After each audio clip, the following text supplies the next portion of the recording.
बंगाल में हुए डॉक्टर के साथ अत्याचार को लेकर यहाँ पर मेरठ के आईएम के डॉक्टर मेरठ कलेक्ट्रेट में मौजूद हैं और आप देखिए कि हाथों पर तख्ती लिए और नाराजगी यहाँ पर डॉक्टरों के बीच देखी जा सकती है और नारेबाजी करते हुए पूरा कलेक्ट्रेट यहाँ पर घेर लिया गया है।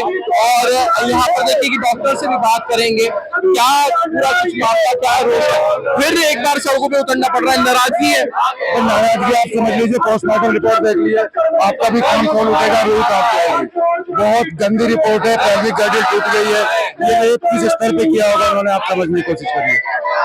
ये भी बताया जा रहा है सबूत मिटाने का भी वहाँ पे प्रयास किया गया। बिल्कुल सबूत, आप रात में एक शांति से प्रोटेस्ट कर रहे हैं, वहाँ 1000 लोगों की भीड़ आती है और डॉक्टर्स को मारती पीटती है, ये सबूत नष्ट करने का ये यहाँ पे ज्ञापन दिया जा रहा है और ज्ञापन देने के लिए यहाँ पर कलेक्ट्रेट में सिटी मजिस्ट्रेट है और यहाँ पर सिर्फ डॉक्टर्स नहीं, मेल डॉक्टर्स के अलावा महिला डॉक्टर भी यहाँ पर मौजूद है। साथ ही साथ यहाँ पर जितने भी अंडर ट्रेनिंग नर्स वगैरह महिला है वो भी यहाँ पर मौजूद है और नारेबाजी करते हुए रोष प्रकट कर रही है। आपसे बात करेंगे, सबसे पहले अपना परिचय दीजिए। मीना भाटिया, गायनेकोलॉजिस्ट हूँ। आप देखिए कि इस तरीके से आप लोगों को नीचे एक बार फिर से सड़कों पे उतरना पड़ रहा है, क्या कहना चाहती है बंगाल सरकार? कोई मदद भी नहीं कर रही है? ये ह्यूमैनिटी की बात है, ये एक डॉक्टर लड़की की बात नहीं है, हर बेटी बहन की बात है। ये जितने लोग बाकी चुप खड़े हैं, ये उनकी बेटियों की, उनकी बहनों की भी बात है। तो ममता सरकार पे धिक्कार है इस बात पर कि उन्होंने कोई एक्शन नहीं लिया और जितने सबूत है उन्हें खत्म किया है उन्होंने। देखिए कि हाथों पर तख्ती ली है और तख्तियों को मैं आपको एक बार दिखाना चाहूंगा। The day white apron turned red, 78 years of independence made no sense। यहाँ पर ये तख्तियां हैं, निर्भया 2.0, हमारी बेटी को न्याय दो, इस तरीके की तख्तियां यहाँ पर लगातार है और महिलाएं भी यहाँ पर मौजूद है, छात्राएं भी मौजूद है। क्या काम करते हुए सुरक्षित महसूस नहीं करती क्या? नहीं, बिल्कुल नहीं। अगर यही ऐसा ही माहौल रहा तो हम बिल्कुल सेफ कर पाएंगे, नहीं अपनी ड्यूटी कर पाएंगे, हम बिल्कुल ड्यूटी नहीं करते। सुरक्षा को लेकर यहाँ पर एक नीति बनाने के लिए कहा जा रहा है, सुरक्षा नीति बनाई जाए और लगातार ये नारेबाजी चलती आ रही है, सड़कों पर उतरकर प्रदर्शन किया जा रहा है। क्या कहना है? मेरा नाम हवीन खान है, छात्र नेता हूँ मैं चौधरी चंद्र विश्वविद्यालय से। ये जो इतनी निर्गम हत्या है, एक तरीके से जो इतनी बड़ी घटना हुई है देश के अंदर, निर्भया 2 जो इसको हम कह रहे हैं, देश में बेटी हमारी कहीं भी सुरक्षित नहीं है।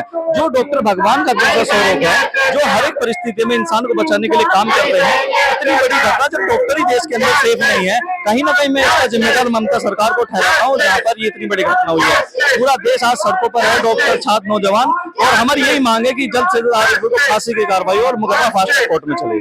मतलब आप ये कहना चाहते हैं कि भगवान भी सुरक्षित नहीं है? नहीं, एक तरीके से कह सकते हैं हम, डॉक्टर जो है भगवान का स्वरूप है, जो इंसान को जीवन देने का काम करते हैं। तो कहीं ना कहीं जब क्या चाहते हैं, क्या डिमांड? हमारी डिमांड यही है, मुकदमा फास्ट ट्रैक कोर्ट में चले, जो भी आरोपी है उसे फांसी की सजा हो और इसमें सरकार एक ऐसा प्रावधान लेगा जिसमें जो आरोपी है ना, ऐसी सजा हो जिसको देखकर आरोपी कांपने लगे। और यहाँ पर देखिए महिला डॉक्टर वगैरह सब यहाँ पर मौजूद हैं और अपना नाराजगी जताते हुए कुछ बात कर लेते हैं आप लोगों से भी। देखिए महिला डॉक्टरों को भगवान का रूप माना जाता है और इस तरीके से जब होते हैं तो आपकी क्या मानसिकता रहती है? सड़कों पे उतरना पड़ रहा है आपको? बिल्कुल, बहुत आक्रोश है सब में, किसी को ये चीज बिल्कुल पसंद नहीं आई है, कोई स्ट्रिक्ट एक्शन अभी तक नहीं लिया गया है, एविडेंसेस टेम्पर किया गया है, इसके खिलाफ हम सब खड़े हैं और आमरण अनशन तक होगा। हमारे प्रेसिडेंट ने बोल दिया है अगर जस्टिस नहीं मिली थी ऑल ओवर इंडिया इसके खिलाफ आंदोलन होगा। जैसी जस्टिस हमारे यूपी में सर्व होती है वैसे ही हम एक्सपेक्ट करते हैं बंगाल में भी उसको होगी सर। क्या चाहते हैं इसके अलावा? बिल्कुल फांसी की सजा उसमें होनी चाहिए, स्ट्रिक्ट रूल्स होने चाहिए अगेंस्ट रेप। लेकिन बताया जा रहा है कि बंगाल में सबूत मिटाने का भी प्रयास किया गया है। बंगाल से हमें मतलब उसके बारे में हमें इतना नहीं भी पता हो, लेकिन हमें नारी सुरक्षा के बारे में तो पता है ना। हम लोग ड्यूटी करते थे, हमें पता है हम कैसे ड्यूटी करते थे। कभी हम लोग एक ड्यूटी डॉक्टर की हत्या है, हम हॉस्टल से अपने वहां तक जाते थे, हॉस्पिटल तक, हमने कभी नहीं सोचा कि रास्ते में हमें कोई दिक्कत है। रात के 2 बजे 3 बजे हम अकेले चले जाया करते थे। तो आप सुरक्षित महसूस नहीं करते? अब तो हमारे बच्चे तो सुरक्षित सुरक्षित नहीं है ना। कैसे अपने बच्चों को भेजें पढ़ने के लिए, बिकॉज 24 आवर्स इमरजेंसी ड्यूटी देना जरूरी है और उस ड्यूटी में कई बार 12 बज जाते हैं, 1 बज जाते हैं, उसके बाद खाना खाते हैं, इवन मेस का भी खाना रोका जाता है। तो इस तरह से अगर रहेगा, क्योंकि सजा भी तो नहीं दे रहे हैं, मतलब एक ने चलो किसी ने गलत काम किया है तो उस क्राइम को हाइड किया जा रहा है, कल को ये बढ़ेगा और लोगों का भी इस बढ़ जाएगा कि हम कुछ भी करेंगे हमें तो सजा मिलेगी ही नहीं। आप ममता सरकार के ऊपर भी सवाल उठा रहे हैं, नारेबाजी लगातार। ममता सरकार को तो बर्खास्त किया जाना चाहिए, वहाँ राष्ट्रपति शासन लागू होना चाहिए। क्यों? क्योंकि वो एविडेंसेस के साथ टेम्पर कर रही है। एक महिला होने के साथ साथ वो महिलाओं के अत्याचार को बर्दाश्त कर रही है, झूठा आंदोलन कर रही है कि उसे फांसी की सजा दे दी जाए ताकि उनके सारे एविडेंस खत्म हो जाएं। निर्भया 2.0 इसलिए कहा गया है क्योंकि बहुत ज्यादा बहुत घिनौना अत्याचार है और वो भी ऑन ड्यूटी। रिपोर्ट आप पढ़ नहीं सकते हैं, उस बच्ची के पोस्टमार्टम की रिपोर्ट आप पूरी नहीं पढ़ सकते हैं, ये हम आपसे कहेंगे। आप भी बच्चे हो हमारे, आप पढ़ भी नहीं पाओगे। कहाँ उठेगी इतनी गिरी आपकी रूह, कहाँ उठेगी? आपके बच्चे, आपकी बहनें सब असुरक्षित हैं। देखिए कि किस तरीके से यहाँ पर रोष है, इनकी जुबान पर ये साफ जाहिर हो रहा है। जब बात कर रहे हैं तो जो नाराजगी है वो लेकर यहाँ पर पहुंचे थे और ज्ञापन यहाँ पर दिया गया है। हाँ, अब बताइए आप क्या बोलना चाहती हैं? देखिए, आज मेरा नाम साक्षी है, मैं आनंद कॉलेज से हूँ। मैं ये कहना चाहती हूँ कि हमारे जैसे वो है कि बेटी बचाओ बेटी पढ़ाओ, बेटी पढ़ तो रही है लेकिन बच नहीं रही है। अगर वो ऐसे ही अपनी जगह पे जाके मतलब रेप किया जाएगा तो और जो बेटियां वो कैसे आगे बढ़ेंगी कि हमें कुछ करना है, हमें अपनी ड्यूटी करनी है, नाइट ड्यूटी देनी है, तो कैसे कर पाएंगे वो? आप जब ड्यूटी पे जाते हैं क्या कंफर्टेबल महसूस करते हैं आप लोग? देखिए, अभी तो हम एज अ स्टूडेंट अभी हमारी नाइट की पोस्टिंग नहीं लगती है, लेकिन फिर भी जैसे हम आगे जाएंगे तो हमें भी कहीं ना कहीं ये डर नहीं होना चाहिए कि हम बिल्कुल सेफ होने चाहिए, इसलिए हमें जस्टिस चाहिए। डॉक्टर्स के साथ साथ यहाँ पर स्टूडेंट्स को भी सड़कों पे उतरना पड़ा है। मेरठ के कलेक्ट्रेट को पूरा घेरा है और आप देखिए कि यहाँ पर पहुंच चुके हैं सारे डॉक्टर्स। तमाम डॉक्टर नाराजगी जता रहे हैं और ये मांग है कि जो आरोपी है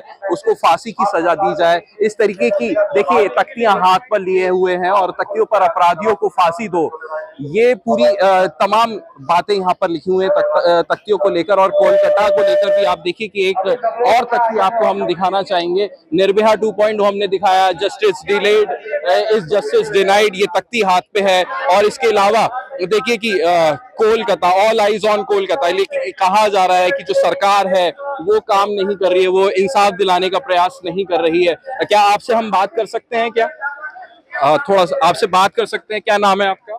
हमीदा। हमीदा, आप बताइए कि आपको भी सड़कों पे उतरना पड़ रहा है, क्या पूरा गुस्सा है आपके मन में? सर, लड़कियों के साथ ऐसा कभी नहीं होना चाहिए, जो दूसरों के लड़की के साथ ना हो, ये हम यही चाहते हैं, इसीलिए हम यहाँ पे हैं।